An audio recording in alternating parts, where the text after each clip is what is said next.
In previous video, we have discussed CPU scheduling criteria and the related definitions, important definitions required for CPU scheduling. And in next 3 videos, we have discussed CPU scheduling algorithm, non-preemptive as well as preemptive. And we have already discussed a non-preemptive FCFS SJF and preemptive SRJF. So today in this video, we are going to discuss priority and round robin. These two will be the content of this video. We will first go for priority scheduling. Priority scheduling we have divided into two parts. One is preemptive priority scheduling and another one is non-preemptive priority scheduling. Both can be asked in exam, and in both the cases they may give you arrival time, they may not give you arrival time. Let's say first case we are going to discuss here is priority scheduling. It is preemptive priority scheduling, and in that arrival time is not given, in the sense no different arrival time for the processes. It is assumed as 0. All the processes present in the ready queue has entered to the ready queue at the same time. Okay, so in this case what will happen? Burst time is given as 6 to 4-5 respectively for process P1, P2, P3 and P4. Okay, so let us see the priority. This is another thing we have included here in this priority scheduling algorithm. That is, priority for process P1 is 1 and 4, 3, 3 respectively for 2, 3 and 4th process. See here, lower priority is taken as higher priority number. It means 4 has lowest priority and 1 has highest priority. Lower priority number denotes higher priority. So the number is having lower priority number should be taken to the running state first. So according to that, what will happen in this case? 6 is having the highest priority. So 6 should be taken to the queue first. Okay, running queue first. So if 6 is taken to the running queue first, then what will happen? P1 will go to burst time 6 will go for running state first. So P1 will go for running state first. Okay, after that, which is having priority, P3 is having priority, then P4, then P2. Okay, so while drawing the NAT chart or Gantt chart, what we have to consider here, as I told in all previous 3 algorithm, you need to consider only burst time, because this is the queue formed in the ready state, running state. Okay, this is the queue formed in the running state. So running state first, P1 will be taken for execution. So P1's burst time will come into consideration. So what is the burst time for P1? 6. So hopefully you have understood. P1 has highest priority, so it will be taken for execution first. Then P3 will go for execution. So P3 will go for execution because P3 is having the next priority after P1. So after that P4 will go, but one more thing we can see here, both are having same priority. So if both are having same priority, we will take that sequence. Okay, whichever sequence they have entered to the system, that sequence only we will be considering. Then again you may have confusion that all are having arrival time same. Correct. So why we are considering this one first, this one second? This is because at a particular time, again I am considering at a particular time, at that time all the processes are present in the system. Maybe this is the sequence of the process entering to the ready queue, but they might have entered to the ready queue at 9 o'clock. But when I am considering all processes have entered to the ready queue, I am considering at 10 o'clock. So 10 o'clock all will be there in the ready queue, but their entering order is that, but I don't bother about when they have entered, because when I have started execution, at that time all were present.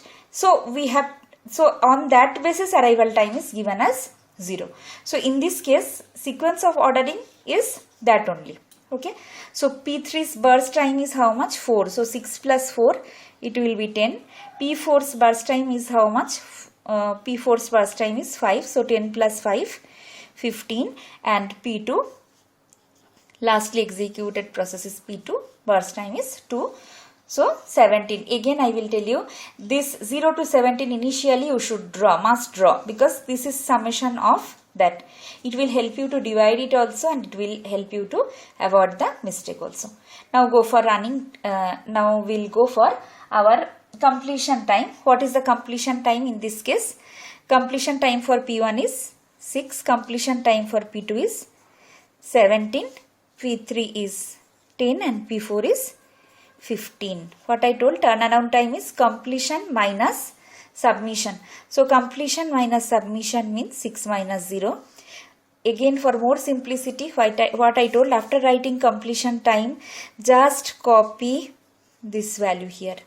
Arrival time is 0 for all. So turnaround time also this minus 0. Okay. Now waiting time is how much? All have arrived at 0. So at 0th instance of time, you had P1, P2, P3 as well as P4 present in the system. So P1 has immediately taken for execution. So it is 0 minus 0. P3 has waited P1 for execution. So 0 to 6 is waiting for P3. In this case, what I told you to follow is, take the starting time of the process when it is taken for first execution. Copy it. P2 started at 15. P3 started at 6, P4 started at 10, and subtract the arrival time. Arrival time is 0 here, so no confusion. Okay. Now let me add some arrival time. What we are doing here is priority. Process will be executed not according to their burst time, like not based on the size of the burst time, what we have done in FCFS, SJF and SRJF. Okay, here the main concern for the order of execution of process, like taking them to running state, is their priority. Who is having more priority will be taken to the running state first, and who is having more priority, lowest number is given as higher priority. One more question comes in the your exam is, like they might not have given which one you have to take as higher priority, 1 or 4. So in that case, if you are taking 1 as highest priority, you should mention in note that lower number is taken as higher priority. Okay, to avoid confusion. And sometimes it will be given higher number is taken as higher priority process. So in that case, what you will do, first you should execute P2, then P3, P4 and lastly P1. Okay, it depends on how it is given. If it is not given, it is on you how you will do.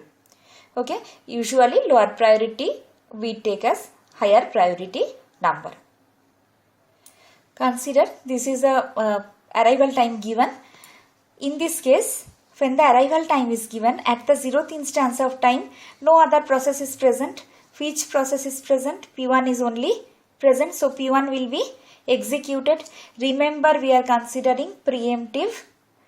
We are considering here first, we are first considering here non-preemptive, and then we will be considering preemptive schedule. Next we will consider preemptive. So first we are considering non-preemptive. So non-preemptive means what? CPU cannot be taken out from the process once it is allotted. So 6 is entering at 0th instance of time when no other processes are present. Priority whatever it is. Anyhow, this is a one process present in the system, so it will be executed. I am following the same NAT chart because it is going to be same only. I have calculated and checked. So just consider up to this P1 will be completely executed. But see the fun. See, when it is 6 time instance, already P2, P3 and P4 has entered. Again I am telling, let's say 9-0 process P1 has entered and its burst time is 6. So 0 to 6 up to 9-6 it has executed. But by 9-6, 9-1, 9-2 and 9-4 all the processes have arrived. So at the present moment of time I have 3 processes pending to be executed or to be taken to the running state, that is P2, P3 and P4. So P2, among P2, P3 and P4 who has highest priority? P3, then P4, because we are maintaining the sequence. So P3 should be executed, P4 should be executed and P2 should be executed. Very simple. So in this case, what is changing? NAT chart or Gantt chart is not at all changing. but you can easily understand turnaround time and waiting time will change because we have incorporated arrival time in the problem. So let us first take the completion time. What is the completion time for P1? As usual, same like previous one. What is the completion time of P2 is 17. What is the completion time of P3? Completion time of P3 is 10 and completion time of P4 is 15. So to calculate turnaround time, what I told, just copy 6 completion time minus submission time, just copy it, give the sign of subtraction, and completion minus submission. Submission is nothing but arrival time. Just subtract it. Okay.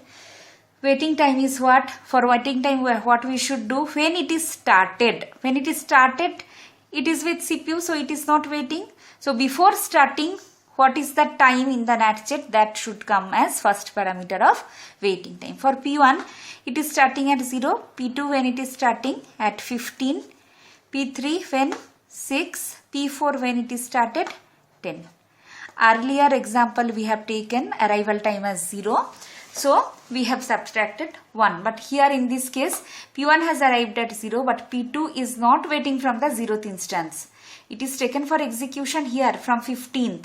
But it has entered here somewhere, here is 1. So we should subtract the arrival time. For P3 it is 2, for P4 it is 4. If they are asking you to calculate what is the average turnaround time and average waiting time, usually they will ask that. So just subtract this, add all 4, like 6 plus 16 plus 8 plus 11 and divide it by 4. Divide it by number of processes, that will give you average turnaround time. Similarly, you can calculate waiting time from that. Now the same example we will consider for priority scheduling where it is preemptive. Preemptive means CPU can be taken out from the process. Okay. As and when arrival happens, CPU can be taken out from the process.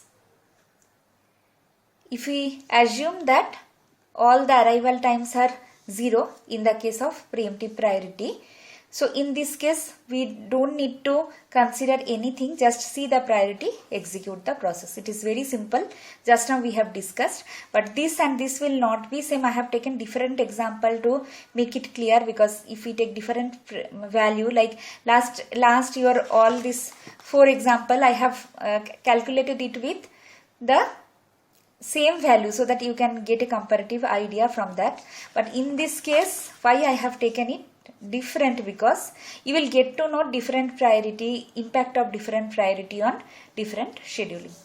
So in this case, if the arrival time is 0, what will happen? All have arrived at the same time. Burst time for priority is nowhere consideration other than drawing the NAT chart. Okay. So here priority is the main, lower number, higher priority. So which one will be executed first? P2, then P1, then P3, then P4. So simple as usual, you can do it by yourself. So I will go for, so in this case what will happen? You should calculate the completion time, calculate turnaround time, completion time minus submission time, and waiting time, like when it is started, how we did just now, started minus 0, because no arrival time is given. So here I have taken arrival time 0, 1, 3 and 4. So what is happening? At the instance of 0, we have only one process present in the system. Whatever may be the priority, that process should start executing. No doubt in that, at 0th interval, I have a single process P1. Whatever is the priority, anyhow it will be taken for execution. Now it is preemptive priority. Preemptive priority means CPU can be taken out. But here earlier example, CPU was taken out based on the burst time because it was SJF, SRJF. It depends on the job size. What is nothing but burst time, CPU execution time of the process. But here what we are concentrating on is priority only. So based on the priority, now process CPU can leave one process and can start executing another process. It is a preemption is allowed here. What I told, preemption allowed means CPU can be taken out from a process in the middle of execution and it can be given to some other process. Now when it will be given, if the incoming process priority is higher than the presently executed process's priority. So P1 has whatever priority started executing, but at the time interval 1, what is happening? Another process, that is P2, is entering. What is the priority of P2? P2's priority value is 1. Okay. Whereas what is the priority value of P1? Its priority value is 2.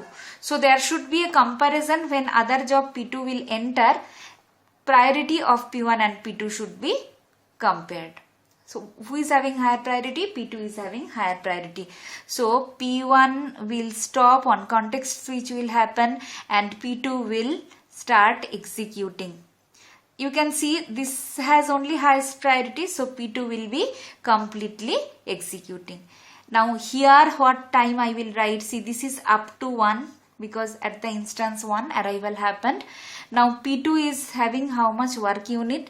It has 2 work units, so it will be completely executed. So 1 plus 2 is 3.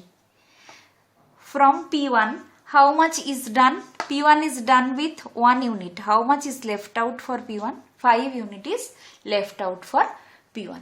Okay, and for P2, P2 is already done. So I can write P2 has become 0. No execution anymore is required for P2.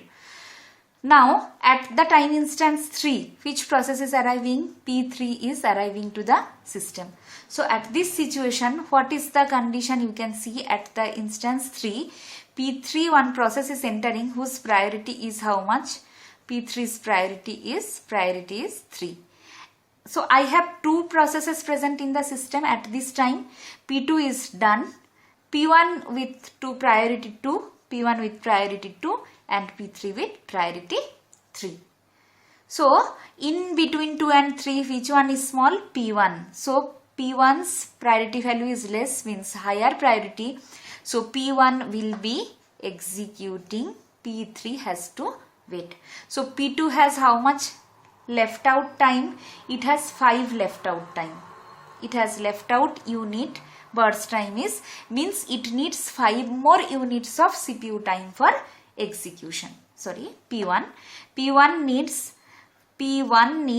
5 more units of CPU time to execute. So P1 will start executing. Now at the instance of 4, one more process P4 is entering. But P4's priority is how much? Its priority is 4. So 4 is lower priority. So obviously among the present processes, lowest priority is P1. So P1 will be completely executed. So P1 has 5 more unit to be executed. So P1 will completely execute. 5 should be added with 3. So 5 plus 3, it will be 8. Next, no problem. This will execute first, then this will execute. So next P3 will execute, then P4 will execute. P3's burst time is 4 and P4's burst time is 5. So 8 plus 4, it will be 12. 12 plus 5, 17. As the calculation is correct, so we can conclude it is correct. What is the completion time for P1? Completion time for P1 is 8. Okay. What is the completion time for P2? P2's completion time is 3. P3's completion time how much? P3's completion time is 12 and P4's completion time is 17. Okay. Now turnaround time calculation. What we need to do is we need to first copy our completion time. Formula is completion minus submission. So 3 minus 1, 12 minus 3 and here it will be 17 minus 4. Okay. Waiting time. How to calculate waiting time in this case is, you can see here the waiting time for P1. I will leave P1 first. I will go for P2, P3, P4. Why? Because P1 has executed twice. P2, P3, P4 executed only once. So for P2, what is the execution? When execution started, before that it has waited. So I should take the left parameter as 1. For P3, it is 8. For P4 it is 12. So the moment it has taken for execution minus arrival time. So 1 minus 1 is the arrival time.